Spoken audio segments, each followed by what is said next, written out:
Olá, pessoal, bem-vindos. Pri, tudo bem? Vitor, Carla, Ana. Ó, já já não vou conseguir falar todos os nomes, hein? A Nádia, falando alguns só. Leonardo, bem-vindos. Um prazer estar com vocês aqui hoje para falar e conversar e principalmente aprender mais sobre 6Ds. Eu estava conversando com o Andy agora há pouco e com a Malé também.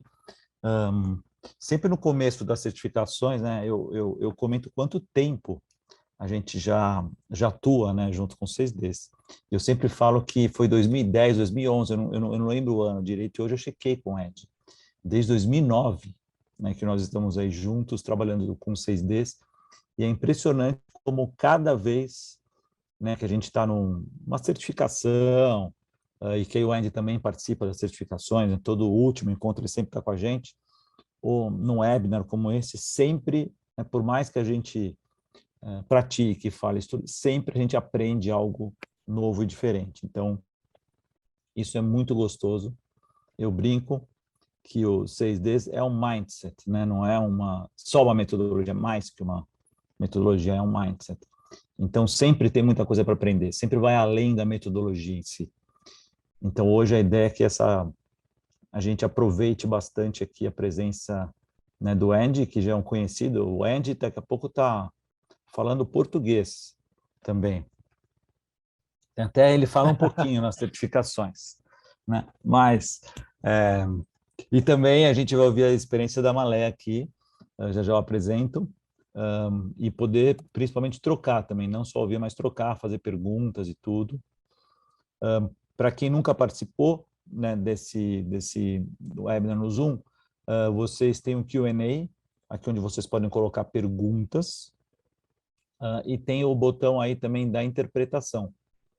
Interpretação, vocês escolhem se vocês querem deixar sem nada, né, o original. Então, é você e eu falando português, o Andy e a Malé em inglês, ou se vocês querem a tradução, que a Rebeca, querida, que está aqui com a gente, vai fazer, que já também, né, tem estado em várias oportunidades com a gente, vai traduzir. Então, vocês fiquem à vontade, né, podem aí também usar os canais, enfim, trocando conforme vocês acharem necessário. E as perguntas a gente vai deixar para fazer depois da apresentação do Andy e da Malé. A gente vai abrir para perguntas.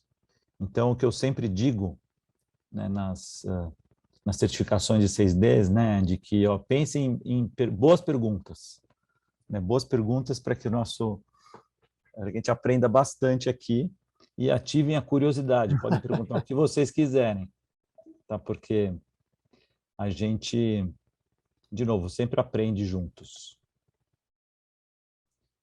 Agora, para mim, são 7:03, 7:04, na verdade. Vamos esperar mais um minutinho. Ah, boa lá. A gente está com chat com todo mundo também, né? Boa. Obrigado lá.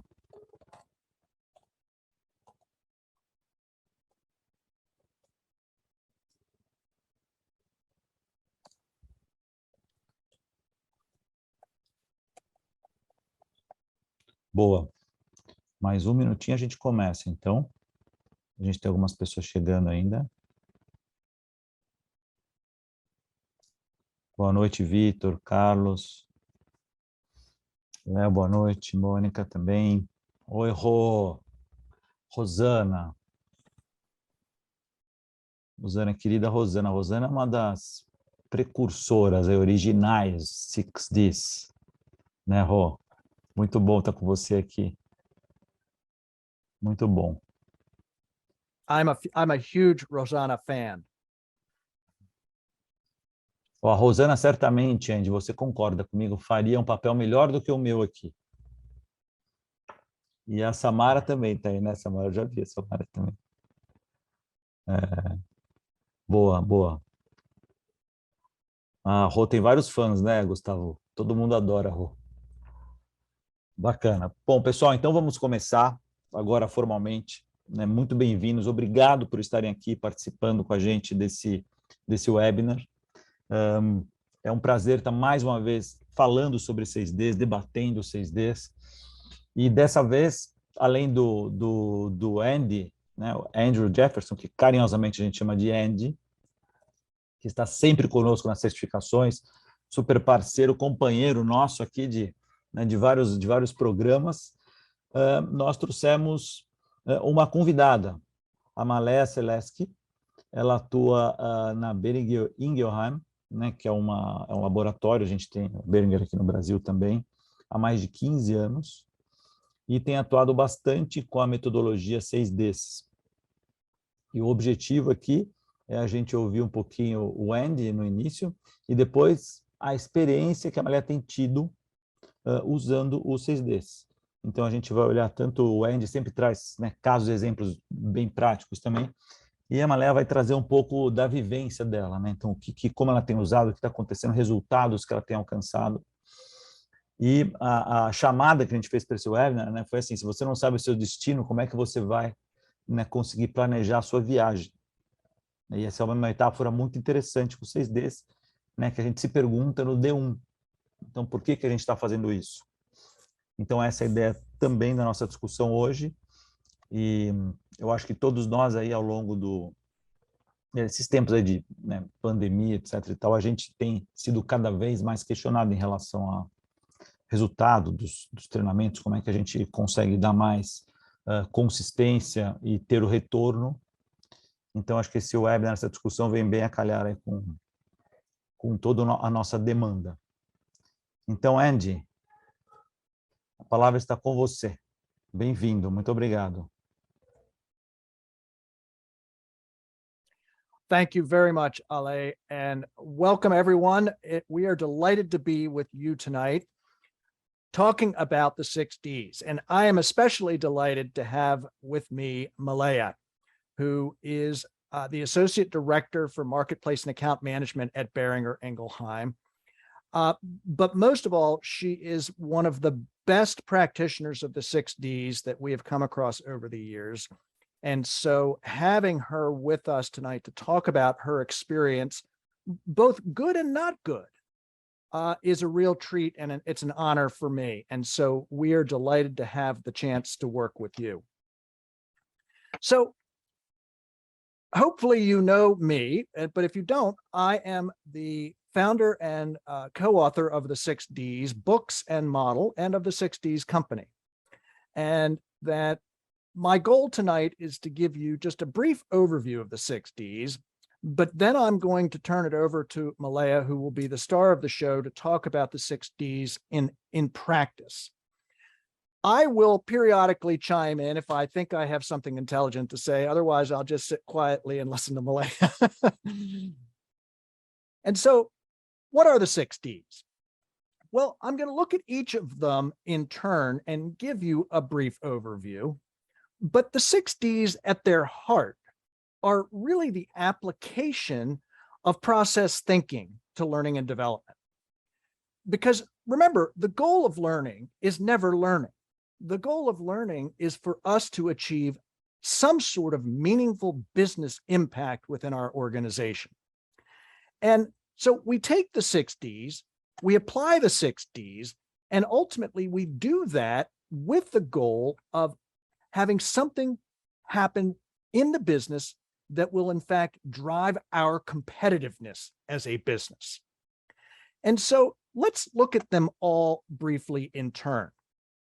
And so the first of the 6Ds is D1, to define business outcomes. That seems fairly common sense, and it is. The goal here is to make sure that we understand that learning is a means to an end. We have to understand what is that end. And that goes back to the title of today's session, that if you don't know your destination, how can you plan the journey? Well, that's true in learning. If you don't know where you're going, the likelihood is you run the risk of winding up somewhere else. And so being clear about outcomes is critical. But before we get further into D1, let me just say that there is one important consideration for you. And that consideration is this. Remember, training is not a cure-all. That there are times where we're asked to deliver training for our organization where training is simply the wrong solution. And we need to be prepared to have a little courage to push back. Now, push back gently because you want to be collaborative, but push back nonetheless, because one thing that Malaya and I can guarantee you is that if you offer training for a problem that training can't solve, the training will fail. And so we want to make sure at the outset that when we're thinking about D1, that we're thinking about it from two different perspectives. The first perspective is training even the right solution? This is really about performance consulting. This is about us exploring with our business leaders what is their problem and will training help? And so that's the first purpose that D1 serves. The second is if we think training will help, then we want to understand, okay, what business outcome do they expect to achieve? So we need to start with the end in mind. Remember, our destination. Once we have a clear sense of that destination, what are the business needs and objectives, then we can start crafting the learning in a way which will have impact. Remember, it always starts with a clear understanding of business outcomes. Once we know those business outcomes, then we can start worrying about learning objectives and making sure that we have crafted the underlying instruction in a way which will help us achieve those business objectives. And then finally, in D1, we want to make sure that we understand what is the business's criteria for success. How do they define success? What does good look like? Because remember, it's not our definition of success that counts, it's theirs. And so we get clear about that, then we have the foundation on which to build the rest of our process to make sure that we get to the right destination and that our learners get to the right destination. D2 is to design the complete experience. And the key concepts in D2, and it's a very simple concept. Learning is a process, not an event. That we need to make sure that we have in place a plan for the complete learning system. And what happens before the instruction and after the instruction will have as big an impact on whether you get results as the instruction itself. And so we need to make sure that we have a plan in place for the prep phase. What are we going to do to make sure that our learners are engaged before they ever come to the classroom? And then the learn phase. How are we going to teach? We'll talk a little bit more about that in just a minute in D3. And then the transfer phase. What happens after class? How are we going to get the learners to take post-instructional action? And then finally, the achievement phase. How do we acknowledge our learners when they have given us really nice effort? Remember, our job is to design a complete learning experience, not just a really good instructional event that people love. We want to design instructional events that people love that also create value. Our third discipline is to deliver for application. And this is really all about the instruction itself, whether it's e-learning, whether it's live instructor-led learning, or whether or not it is a blend of the two. That the key concepts are training adds value only to the extent that it actually gets used.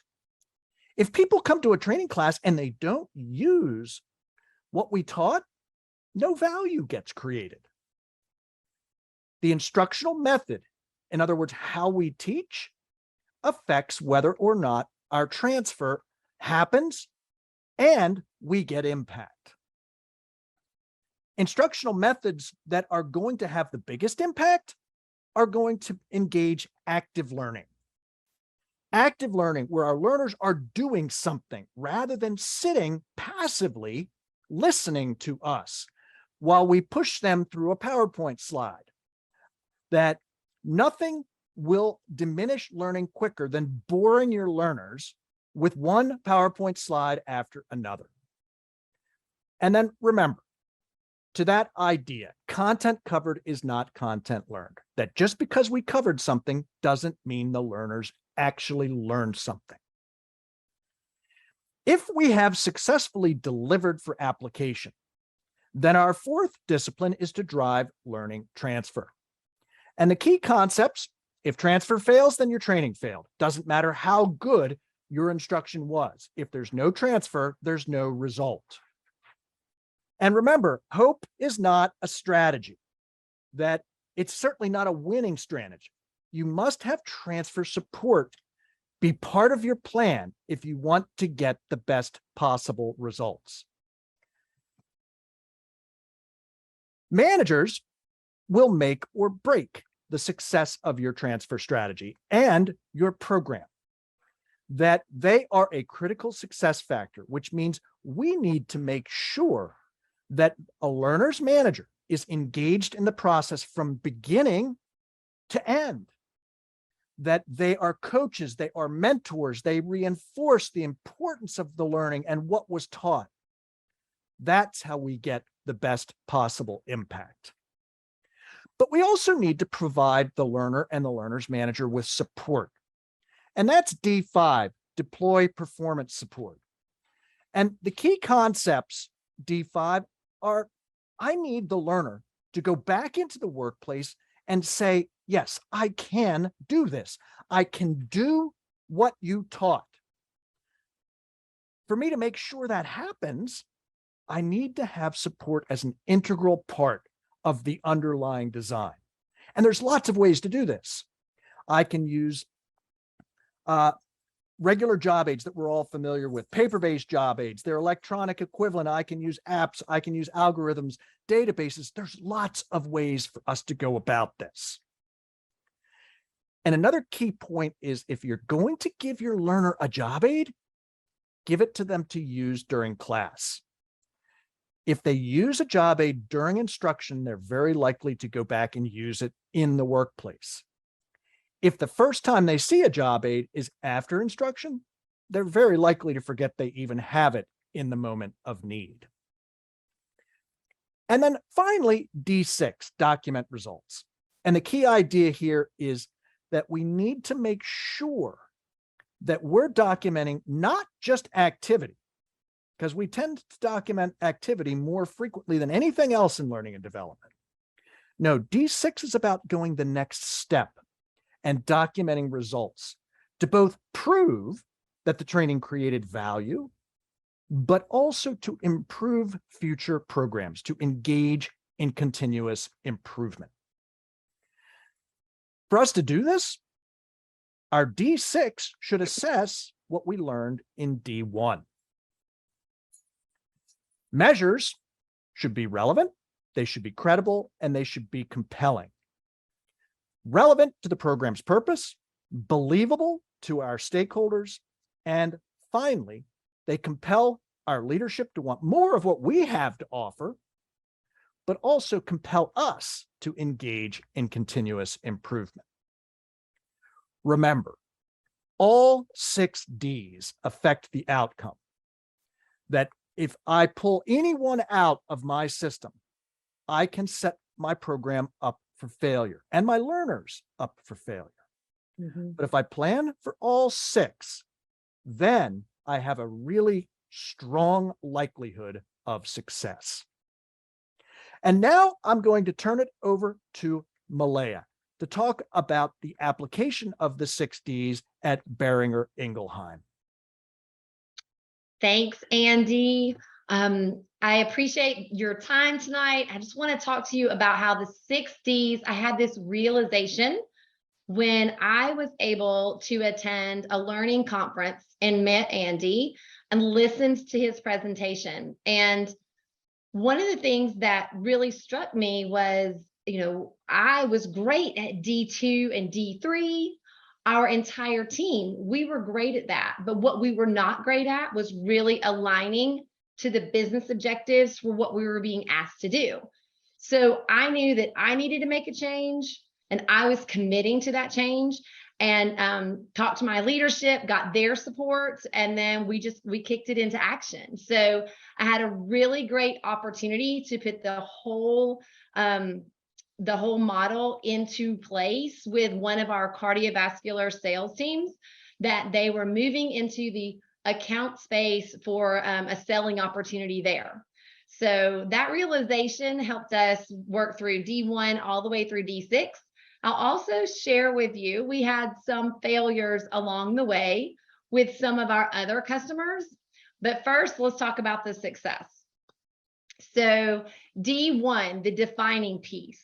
If you're anything like our team, like myself, we are great when it comes to designing and delivering a training. We are wonderful at it. That's what we love. That's where we get our energy. However, we were great at creating learning objectives, but what we were not great at was really going back and saying, wait a minute, are we actually doing what we should be doing?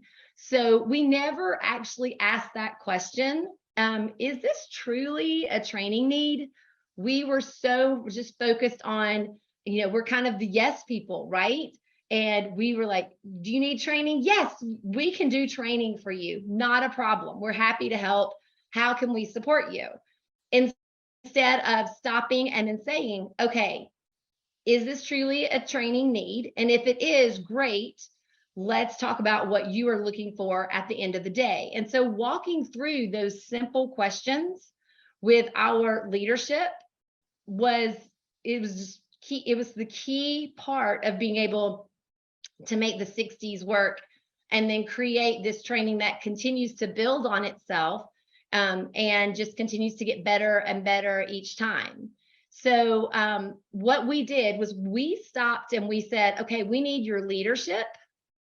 We need a couple of different managers that want to provide input. And we had the marketing team sit down. We had everyone sit down across the table from us virtually, because we were not live at the time, but virtually, and said, help us understand what you're looking for. What is the business need, and what is good going to look like at the end of the day when we do this and when we do it well? So we had, we went back and forth. We brought in another one of our team that's part of the training team, which is they train our coaches. So they train our leaders. We made sure they were part of it at the beginning, and we all were aligned to what the business needs were for D1. That was not something that we'd done in the past. But again, if we didn't know where we were going, how did we know if we even got there? And this document, so the D1 document, became kind of our North Star. And we made sure to constantly refer back to it. That's what we were always doing. So again, those business objectives were aligned on by everyone so that we could move forward to the next step. So in our next step in D2, we knew that we were already doing a great job when it came to the design of a lot of trainings. However, where we needed to make sure that we were getting everyone on board, we had a wonderful opportunity. Our opportunity was the fact that we could train all of the leaders first.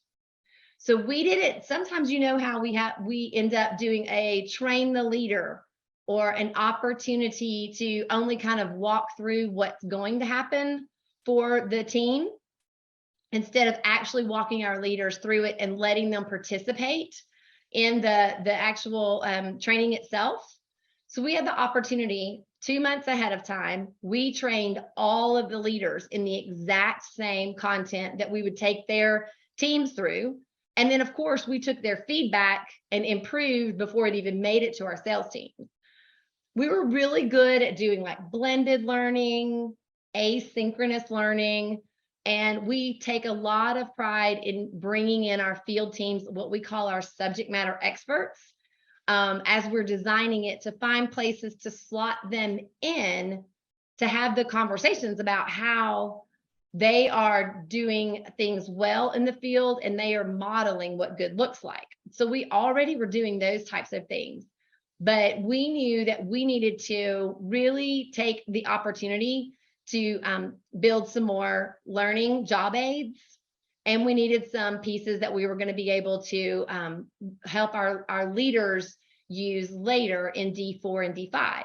So as we're building this design, we knew we needed a coaching guide. We knew that we needed to make sure there was a very good level set for all of our teams. So all of these different components in D2 helped us come up with this design that absolutely fit the needs of our team at the time.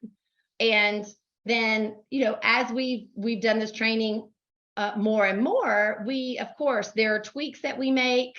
And then we make sure that we share with all of the coaches if there is a change, if something's updated, if something's different, we're doing that.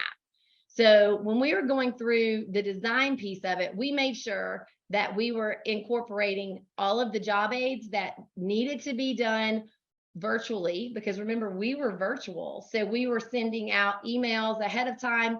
Here's your job aid. You need to either use this on your iPad or you need to print it, making sure that they had all the different things that they needed in this design piece.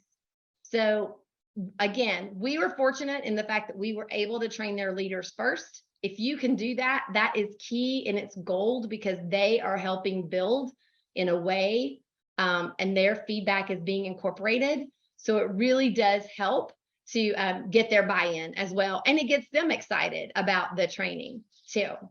So we designed a great training, all the different job aids, all the different pieces that we needed, and then it was time to deliver. Malaya, let me just jump in there for a minute. That this is one of the places where hopefully everybody can see that it was the quality of the work that Malaya and her team did in D1 that allowed D2 to be done so well. That she understood the destination and was then able to build the process that was going to drive the rest of the impact. The other interesting thing that she did, and I think it's worth calling out, is that she included leadership up front, but leadership plural. That it wasn't just one person. Malaya and her team were getting feedback from multiple people about the program, starting from D1 on through. The more voices that you have providing feedback in that sort of a context, the better your result will be. Perfect. Yeah, and that, including those multiple voices, again, was not something that we'd done in the past very much. We had maybe connected with one or two people, and that was it. But the D1 piece really gave us the opportunity to sit down more like a consultant and say, okay, what is it that we're looking for? Let's build this together, that type of thing. So thank you, Andy, for those comments. Yeah. Excuse me. All right. For D3, for our deliver piece, this is when we're actually doing the training naturally. However, one of the things that we decided to do first was we made sure that, remember those leaders from D1? We took those leaders and had them kick it off. We had them start the training. We had them engage with everyone at the very beginning so that they had some FaceTime with everyone. And then they also were able to confidently say, these are our business objectives. This is the why behind we're doing what we're doing. And then it gave our training even more support. And it really made people say, okay, then we're going to be engaged in this. If our leaders are engaged, we're going to be engaged too. And we had already trained their leaders, so like their district managers, we had already trained them, so they already knew the places where, to ask questions. They knew places where to give feedback and to insert, great comments and things like that, and really good questions. So we were making sure that when we were talking about all of the different, we did this training in multiple phases. So as we rolled out the phases, we would have the content build day after day after day. So the first day there was pre-work, And then, so they had that workbook, right? That was going to take them through all of the training. We made sure they had that job aid. Like Andy mentioned before, if we were to have sent that afterward, they would not have been nearly as receptive. We actually even took some of the slides and we would leave blanks in them. So they had to fill it in, to get the right words and get the right answers. And all of that was created when we did D2. So we made sure that as we delivered, we were delivering on all of the key things that leadership needed. We were aligning back to those business objectives, and then we were making it fun. We were giving real world examples of this space and where some of the things that the people that they would be encountering, some of the challenges that they could probably anticipate. And that's where we would bring in our subject matter experts, right? So we call them SMEs, subject matter experts. We bring them in, and they are the ones who are currently working in that hospital space where this team was going to start working. And we would always ask for feedback, right? Of course, after every training.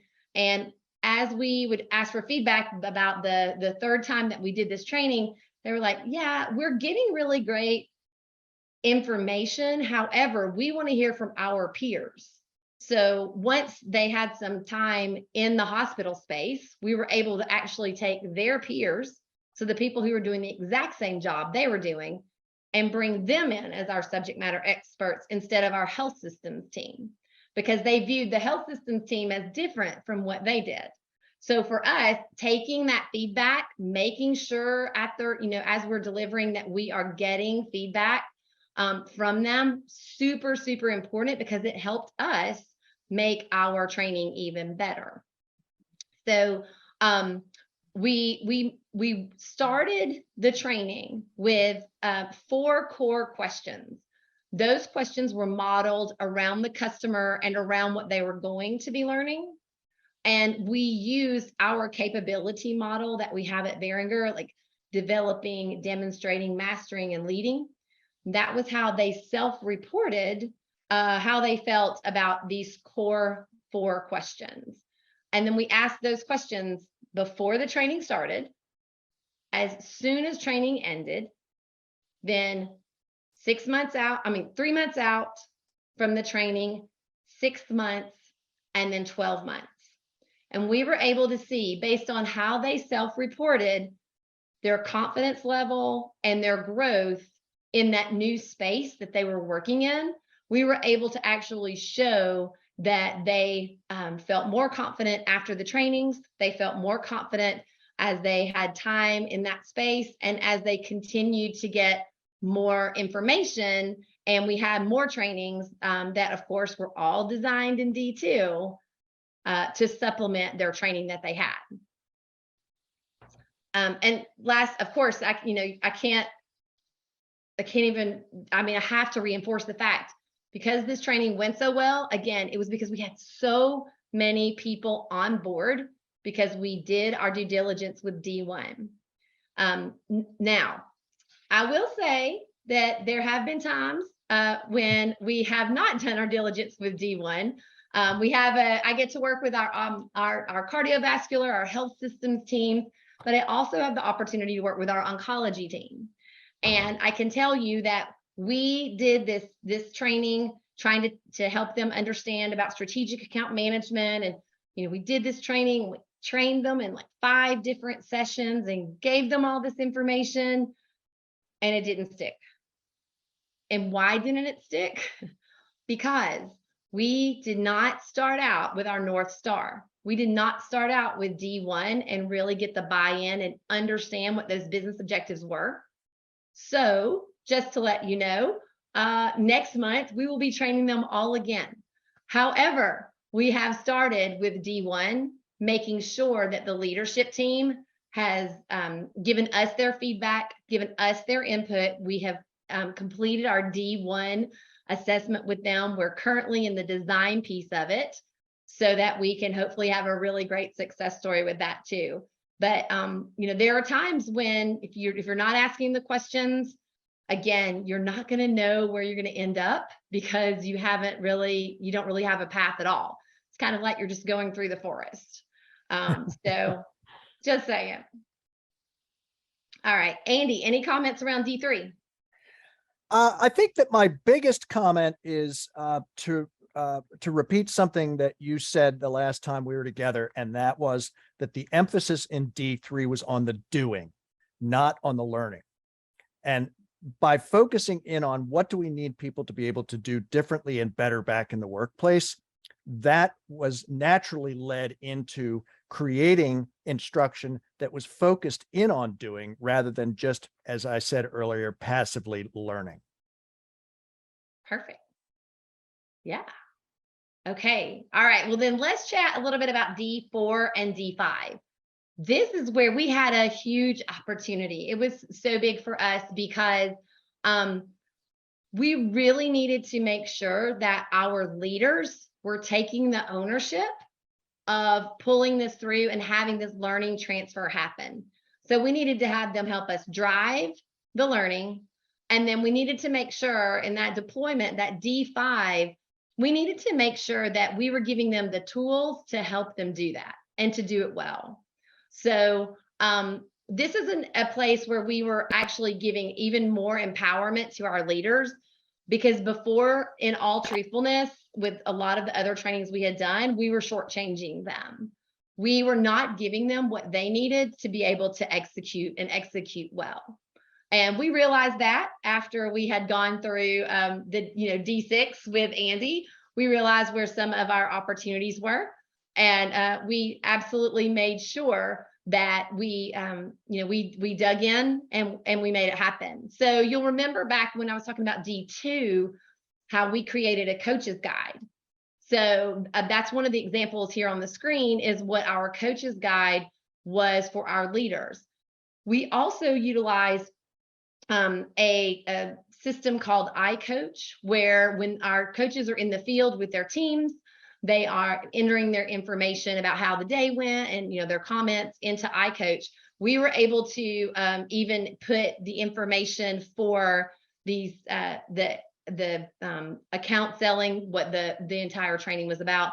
We were able to integrate that into iCoach. So that part was something where we were able to keep it alive on every single time that those leaders were with their teams. They were able to talk about the trainings and to help them, kind of see where they were and different things like that on it. You'll see our strategic account management DFE tool here. And this is where we made sure that they had this information ahead of time. And then they also had it after the training so that they could pull it through. And we make sure after every training that we do, as we have new hires come in, right? As we have new hires come in, we then reach out to their leaders and say, hey, here's what they just went through. Here's the information. And then before the training, we'll send an email saying, here's what they're going to go through. And we just over communicate sometimes with them, but just making sure that we're giving them everything that they need to be able to really to be able to pull it through and to be able to continue that learning transfer in the field. We can't be with them all the time, just like you can't be with all of your people all of the time. So that's where the empowerment of those leaders is key. And then in that deploy part, making sure that they are utilizing the different coaching tools that they have. We created a hospital quick reference playbook for them. And then we continually ask for their feedback. We ask for the learners' feedback and we ask for the leaders' feedback so that we are making sure that those performance support pieces and all of the different information that they are receiving is something that still applies to what they're doing and that they can, keep it top of mind, keep it fresh. And one of the things that, with this success, again, we learned from our oncology team, this is a place where it was like a black hole. It was totally void. We did not do this well. And now we do with this space, and we will with our oncology team for the future. Now, some of you may be thinking, oh my goodness, like asking me to do more. You're asking me to create more things and to come up with even more job aids and more. And you're really not. What you're doing is you're just making sure that what you create is able to be repurposed for your leaders as well as for your learners. So making sure that we're not putting any extra work in your lap. However, we do think, and I can tell you that if you create this, it will help sustain that learning, and it will help those leaders to have even more confidence in what they're helping to pull through in the field. And we have a saying that I expect translates pretty well into Portuguese, and that is, don't constantly recreate the wheel. Create something that has the ability to be used across both the learners as well as the learners' managers, so that you're injecting more efficiency into your own workflow to help drive those best outcomes that you're looking for. Yes. Work smarter, not harder. That's what we all aspire to, right? Absolutely. Exactly. So, okay. So D6, document, right? So for us, this was, and it would be for you, this is where we know, have we met these goals? This is where we can look at it. And what you can see from this content here is that one of the different, what good looks like, what one of the metrics was going to be was, did these accounts, were we able to get this product on inpatient formulary? That was the goal for, that was one of the goals for the training from the business outcomes from the very beginning. And what we can say is that because of the hard work of our team out there in those hospitals and doing their job, that they have actually more than 4 times now increased that specific product and put it on the accounts of all of these different hospitals from the start. They've more than 4 times increased where that product is, where customers have access to it and patients have access to it now, which is wonderful. It's exactly what we were looking for, and we were able to show that in the document. And the reason we're able to show it is because we defined it in D1. If we didn't define it, we didn't really kind of know where we landed. So making sure that these inpatient formularies were key for this initiative. However, there were other things too, just the level of confidence growing and how people were, what some of the representatives were able to just the different levels of excuse me, management that they were able to make contact with, some of the different things. This was where we were able to say this training is successful. However, we're always continuing to improve it. We didn't stop. So for us, the 6 Ds, like how we felt like the process really drove that learning impact for us, was there were really 4 areas. So one is that we had leadership support. I had leadership support from my leader asking to go to 6 Ds first off, right? After I met Andy at L10, I was like, I have to go to this training. I'm very excited about it. And then it became virtual, and that was fine too. But I had the leadership support. Then I was able to get that additional leadership support when we started building with D1. And then empowerment. We empowered our leaders more than we ever had before. We empowered them by taking them through this training. And I'm not going to lie, it's not like they were super excited about the fact that they were going to get to go through this training before their teams did, but they saw that how it was beneficial to them, and it helped them really have some more ease in this space, because for some of them it was new as well. We became that strategic partner. We weren't just training anymore. We had a seat at the table, and that was what was important, not just for our egos and for the fact that, hey, we're pretty awesome now, and that's how we feel. It was important for the learner at the end, because that way we knew when we had alignment, we were going to be able to make it the very best we could. And then that alignment to the business objectives, walking away with that, knowledge that the training team is there to really help pull your business through, you're not going to get any more support than, I mean, there's so much support for you when you do it that way. So that was how we felt like that this process really did drive our learning. And so for us, I do have to say that we also found some creative ways to kind of keep our team. It's peanut butter jelly time, peanut butter jelly time, peanut butter jelly time. Oh my gosh. So this is a case study that we came up with within our training team at Behringer. And this was how we keep training alive. So you heard that peanut butter jelly time.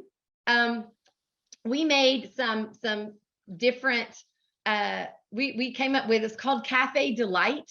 And it was a way to help show a generic case study where we had a company, Cafe Delight, that needed to really improve on their peanut butter and jelly sandwich making abilities.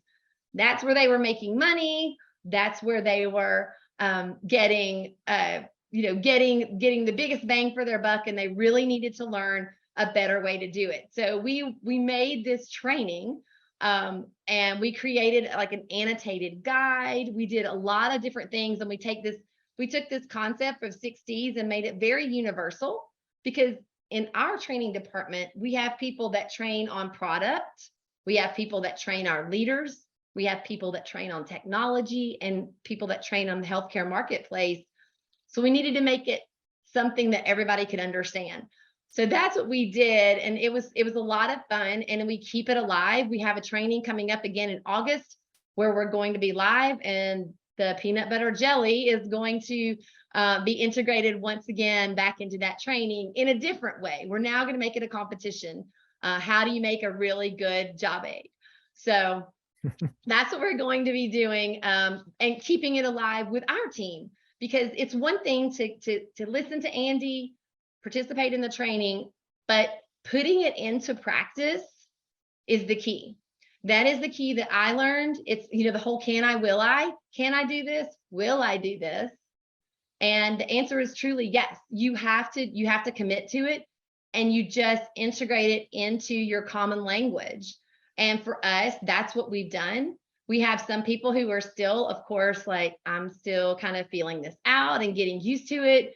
But overall, our leadership at Behringer, they see us more as part of their team. They see us as consultants. And, when we can say, you know what, this is truly an execution issue and not a training issue, it helps them understand, okay, well, then that's where we need to put some more onus on our leaders. So, but building something, starting with D1 all the way through D6, it's just an opportunity to elevate your training. It's an opportunity to elevate your relationship with your leadership. And more than anything, it helps that learner have an even better a better experience overall. So thank you all so much for an opportunity just to kind of chat a little bit about what we've done. And if you've got questions, we're happy to answer them. Muito bem, muito obrigado. Sorry, Andy, go on. Malaya, that was excellent. And I hope that everybody heard Malaya's passion for learning and the impact that learning, when it's done well, can have on the organization. So really nice job, Malaya. Thank you. Thank you for the opportunity. Não, pois é, parabéns, Malha. Eu estou com várias perguntas aqui já e também várias perguntas aqui no nosso Q&A. Como a gente tem pouco tempo, e eu confesso que eu ficaria aqui mais um tempo explorando, né, o caso e tantos desdobramentos possíveis, eu vou tentar juntar aqui as perguntas em uma só para você ir comentando.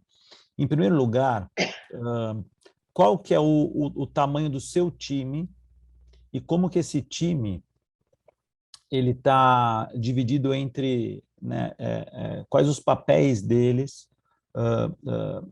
no planejamento dos 6Ds, na aplicação toda, né? O que cada um faz? Você comentou do SMI, etc. e tal, mas qual o tamanho do seu time e o que cada um faz. Porque realmente a impressão que fica é que dá muito trabalho fazer isso, né? Precisa de muita gente. Então, eu queria que você comentasse um pouco sobre isso. Né? O outro ponto que chamou atenção, também chamou minha atenção, até que o José Feliciano perguntou, a Mônica também, é o seguinte: como que a gente consegue engajar a liderança?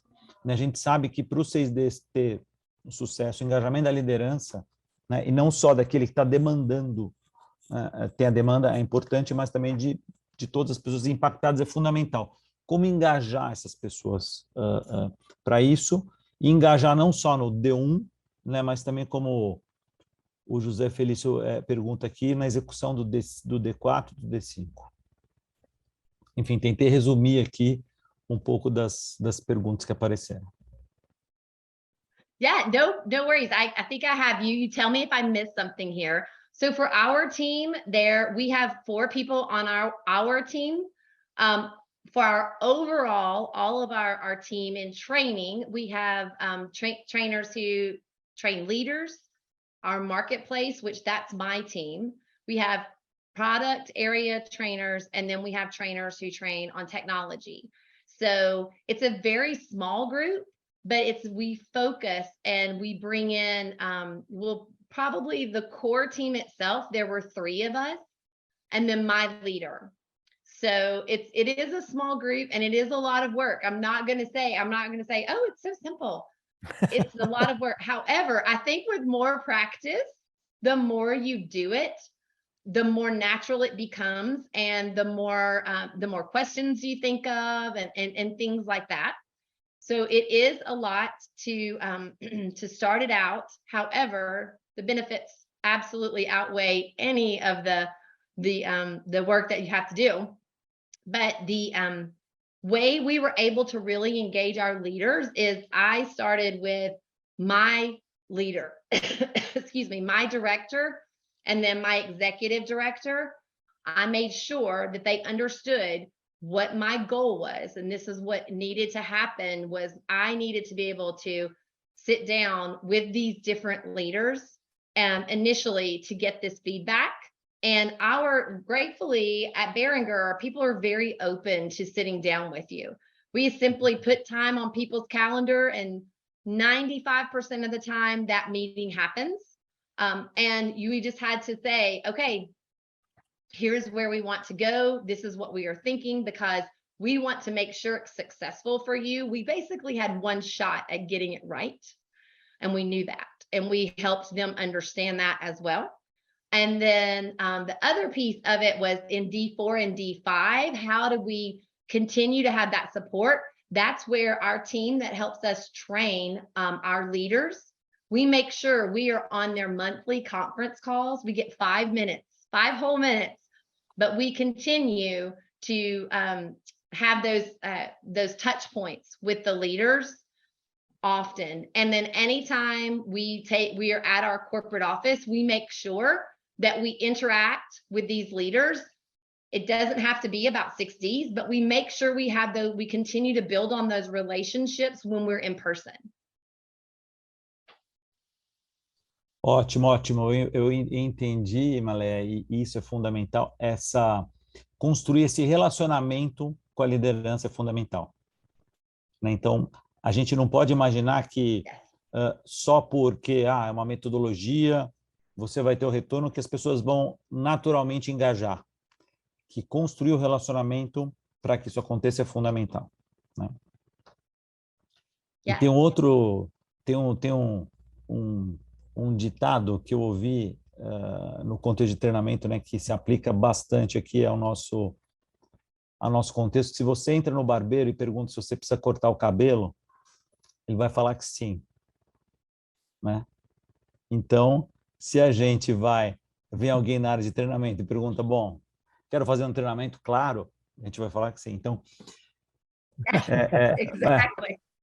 Mudar esse Exactly. mindset, né? Então, a gente mudar esse mindset, né, como profissional de treinamento é muito importante, não é verdade? It's very important. Again, it's the building of the relationships around, of course, the project, but also it's just continuing to build those relationships when you're at meetings. Make sure that you are spending time, even if it's 5 minutes, talking with people, connecting other people to people. It's really working your network and making sure that you deliver on what you promise as well, because then that builds credibility for you as well. Obrigado, obrigado. Antes de, a gente está já quase no nosso horário, né? A gente tem 5 minutos ainda. E antes de passar a palavra, né, para a Lei, para o Andy, para os comentários finais, eu queria pedir para a Vanessa, né? A Vanessa é a pessoa que faz toda a gestão aí dos 6Ds aqui na Teia, que ela mostrasse quais são as próximas datas de certificação, né, que a gente vai ter com 6Ds. Você Boa consegue noite. publicar, Van? Boa noite, tudo bem? Eu vou parar aqui e já compartilho.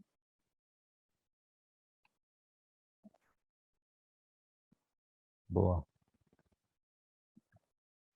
Boa noite, gente. Só para falar um pouquinho, então, essas são as nossas próximas turmas com inscrições abertas, né? As turmas são online, pelo Zoom, e essas turmas são das 18h30 às 21h. Então, a próxima turma já começa semana que vem, dia 2, são as terças-feiras, são 4 terças, e depois a gente já tem uma outra turma aberta, que é a turma de setembro, que começa no dia 8 de setembro, às quintas. Tá? Então, essas duas a gente está com inscrições abertas, a turma de agosto a gente já está com a turma com algumas inscrições, né? Então, quanto antes vocês preencherem, melhor para garantir a vaga. E temos também de desenho institucional, que é uma turma em agosto, dia 11, dia 18, às quintas, e a de setembro, que é dia 27 e dia 4 de outubro. E aí, quem quiser mais informações, pode ir pelo QR Code aqui, a Laís vai pôr também no chat, ou então no nosso site de 6Ds. Lá tem mais informações e o formulário para inscrição. Obrigado, Van. Obrigado. E para encerrar, gostaria que tanto a Maleia quanto o Andy, né, respondessem a seguinte pergunta que apareceu aqui também e que normalmente a gente recebe, né? Pensando nos 6Ds, né? Quais são as fases mais difíceis de serem implementadas, na opinião de vocês? Well, I will let Malaya go first, as she is the practitioner, and then I will chime in after that. I will say, starting with D1, it was making sure that we got the full alignment, and you don't get all of your answers in one sitting. You have to go back and you have to clarify. You have to make sure that you have it right so that you can build everything else out. And then the second one I would say was for us was D4, in making sure that that learning transfer was happening and that we were really checking in with our leaders on that part. Andy? Great answer, Malaya, that I would agree with you. I think that D1 is both the most important as well as the one that we find the most challenging, because it's not our common practice to engage in that kind of performance consulting. And I would also echo the D4 comment, because if you want to look for low-hanging fruit, if you want to look for an opportunity to improve your training right away, it would be to start incorporating a more robust transfer strategy into the work that you do. So D1 and D4. And I would also just like to take the opportunity to thank the whole TEA team for inviting us in, and also for the great work that they do with the 6Ds, that we have several partners around the world, but our most trusted partner with the 6Ds is Ale Canjado and the whole TEA team. And so we're delighted to have this opportunity. And Malaya, as always, you are a star, and I appreciate the time that you gave everybody today. Thanks for having me. Obrigado, né, pela participação de todos vocês aqui. Eu também, como eu falei, teria mais perguntas para fazer, ficaria pelo menos mais meia hora aqui debatendo e conversando, né? Porque tem muita, como eu falei, a gente sempre aprende, né? Por mais que a gente tenha tá estudando há tanto tempo, sempre tem muito aprendizado. Então, eu queria agradecer a Maleia por gentilmente estar aqui compartilhando esse caso da Behringer, e ao Andy, sempre parceiro também conosco, sempre apoio as iniciativas todas com 6Ds e aprendendo juntos. Então, muito obrigado a todos vocês pelas perguntas, pela participação, e até os próximos encontros ou até a certificação, né? Quem não fez e for fazer ainda, nos encontramos lá. Obrigado, pessoal. Boa noite. Obrigado. Thank you.